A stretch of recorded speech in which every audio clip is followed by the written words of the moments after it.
I have got a bunch of rotten trim to replace on the old shed here, and I thought I'd use this as an opportunity to show you this extremely versatile sealant that I'm going to use to seal the seams and the edges with. And I'm going to show you all the things I use this for and so much more after this extremely cool intro.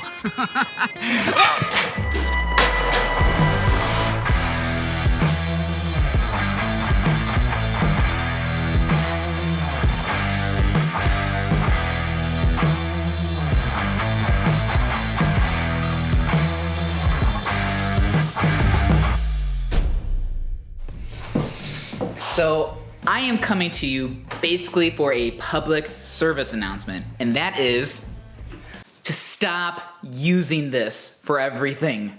Don't get me wrong, I've used this plenty of times, and it's great for quick and dirty and cheap, but that's what you're gonna get is quick, dirty, and cheap.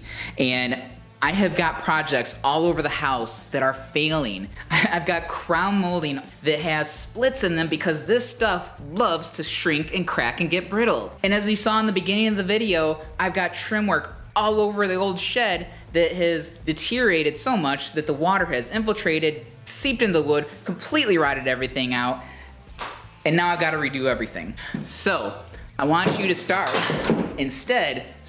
using this.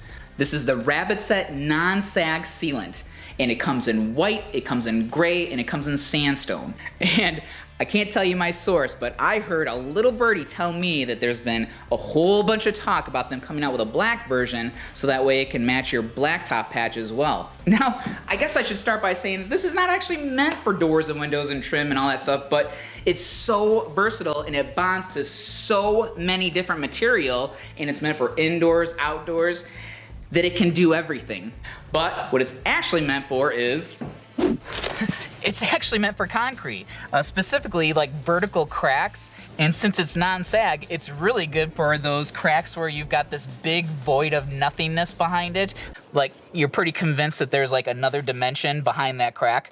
So you just take some backer rod, stuff it in there. Then I can just pipe away.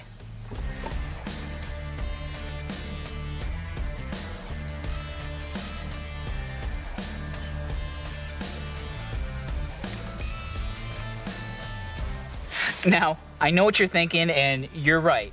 For a crack this big and deep, I should probably use mortar mix, stuff it in there really good, and just repoint the thing. But since I have this, I don't have to. Now, speaking of repointing and mortar joints, they actually have a textured version of this. I believe it has a silica sand in it to give it the same texture that mortar joints have. Let me show you a repair I did several years ago. So I made this repair about 3 years ago on my in-laws' house. They've got some bricks, had some pretty severe movement going on with these. And over on this wall, you can't see the repair unless I point it out to you, so not too shabby. Now, I made this repair with the non-sag gray like about 3 months before they came out with the textured, which I would have preferred to use, but in any case, even with the severe Michigan weather that we have, 3 years later, this is holding up great. There's no cracks or splits, and it's still pretty flexible. And even though the color doesn't match at all, still looks pretty good. Now, with all that being said, I just want to give you a couple of tips on piping this stuff out to make things easier on you. And tip number one is, once you cut the tip off of this thing, as you know, there's a little seal inside that you gotta poke with either a nail, or a lot of times your gun will have a little pokey tool at the end right there that you poke with. Poke that seal in there really good. Make a nice big gaping hole in there because this is thick material. The bigger the hole you make in here, the easier this will to pipe out. The smaller the hole you have, the a lot harder time you're gonna have piping this stuff out. Tip number two, stop using Grandpa's old $2 caulk gun. It's shit. First of all, it's made with this cheap, thin metal, but the worst thing about this is this handle.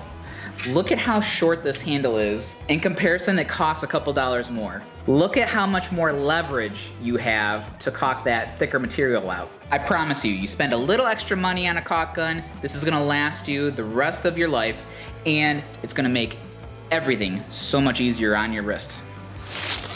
But anyway, back to my favorite use for this stuff is interior and exterior trim in doors and windows. And since this is a polyether base and not an acrylic, not a polyurethane base, it won't shrink and crack. It will actually stay flexible and stretch with expansion and contraction. Had this stuff been around when I did this trim, I wouldn't have had this problem. So time to uninstall this and reseal with the Non Sag Sealant.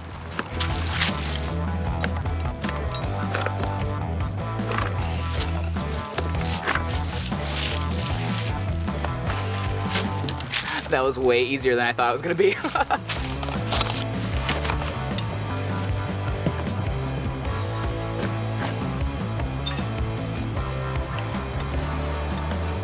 Alright, now I've got my new trim that I've pre-painted, ready to install. Just make sure to run a bead of sealant on the end grains, seal it up real good, hammer the trim in place,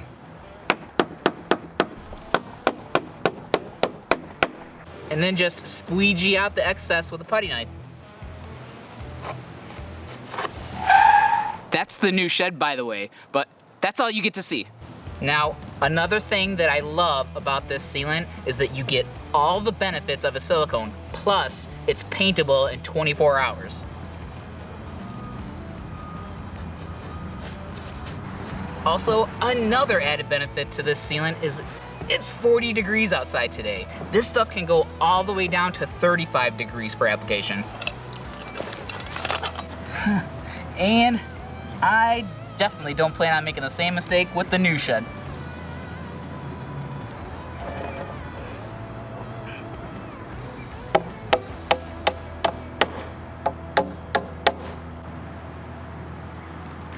This is the corner in the new shed, by the way. But that's all you get to see. But I just wanted you to have this tool in your back pocket because it is so versatile and bonds to so many different materials. I mean, it bonds to concrete, it bonds to wood, it bonds to PVC even. It even bonds to foam board without melting it like liquid nail would do. It can even bond to flashing that has a Kynar film on it and bond to the shingles as well. And this stuff is just so strong. I mean,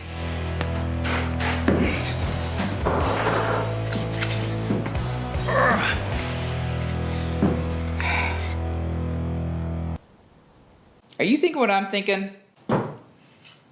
Take it one step further? Yeah, me too.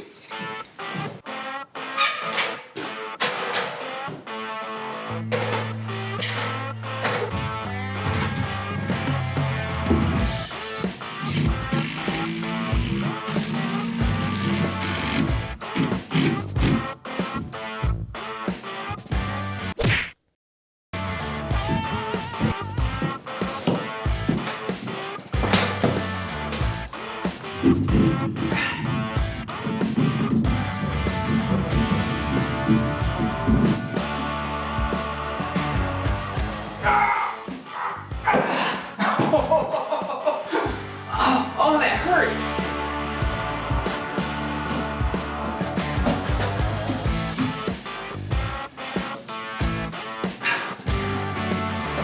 Oh, I'm gonna hurt myself really bad right now.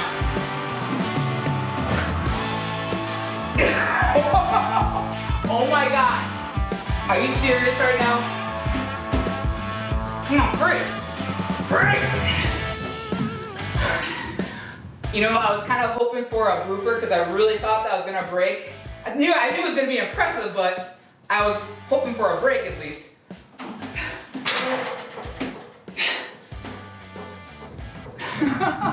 Holy shit!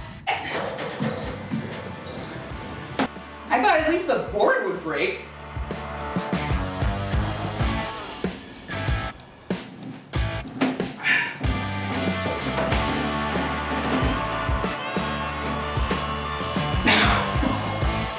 Oh my God. I'm gonna be honest with you. I weigh about 170 plus a few pounds. That's pretty impressive.